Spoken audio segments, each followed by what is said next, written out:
markabka Soomaaliya waxaa darawal ka ah Sakinki Daa'uud.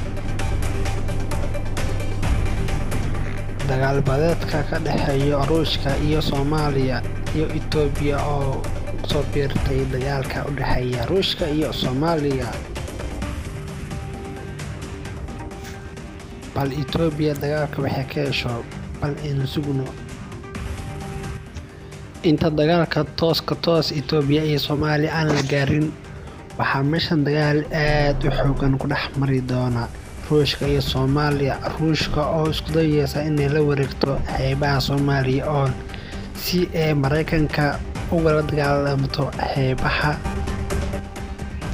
balse Soomaaliya ayaa caawinaad iyo taageero hiil iyo xoog leh ka helaysa dalka Mareykanka oo si aad iyo aad ugula dagaaltamaya dalka Ruushka dhan kastoo xagga gaaska iyo shidaalka.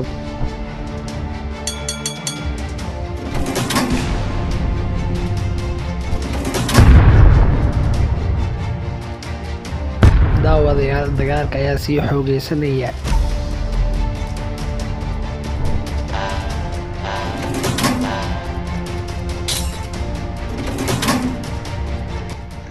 waxaa meesha ka marneen in la isku adeegsanayo hubka noocyadiisa kala duwan, ha ahaato sawaariikhda iyo madaafiicda xeebaha lagu isticmaalo mise sawaariikhda kantaalada laga rido badaha.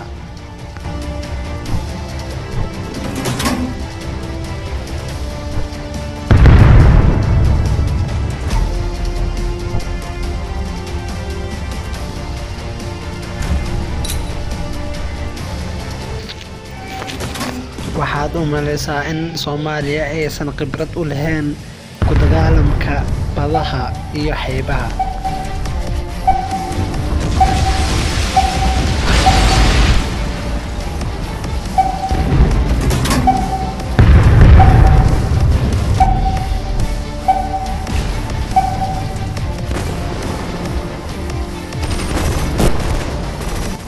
darawalka markabka wadaayo ayaa shil gali gaaray. wuxuu ku dhici gaaray jamalka mise saawdkana buur badeedka buurta badaha mise jamalka badaha.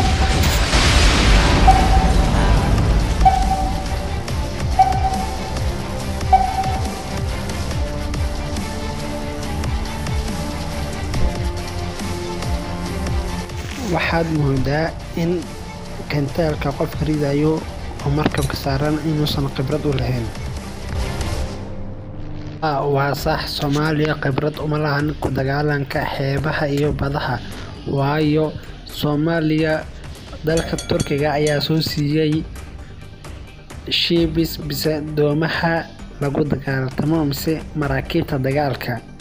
waxaa la waayay qof Soomaali ah oo darawal ka noqda mise khibrad u leh ku dagaalanka maraakiibta, halka Soomaalida intooda badan ay jiraan dibadaha, khaasatan Mareykanka iyo Ingiriiska iyo wadamada Yurub, kuwaasoo aan u suurtagaleyn in wadankooda Soomaaliya ay ka saacidaan mise ay ka garabsiiyaan ku dagaalanka mise inay ardayda ay u baraan ku dagaalanka xeebaha iyo doomaha maraakiibta noocyadiisa kala duwan.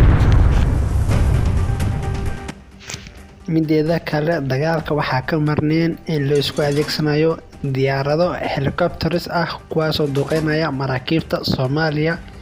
halka waxaan digniin ugu dirayaa Soomaalida inay hadda ku baraarugaan in wadankooda saaxiibahooda mise badahooda lagu soo duulay, kasoo bilaabo Raas Caseer ilaa Raas Kamboni, iyo Raas Kamboni xeebaha ku tiirsan Soomaaliya in la wareegay.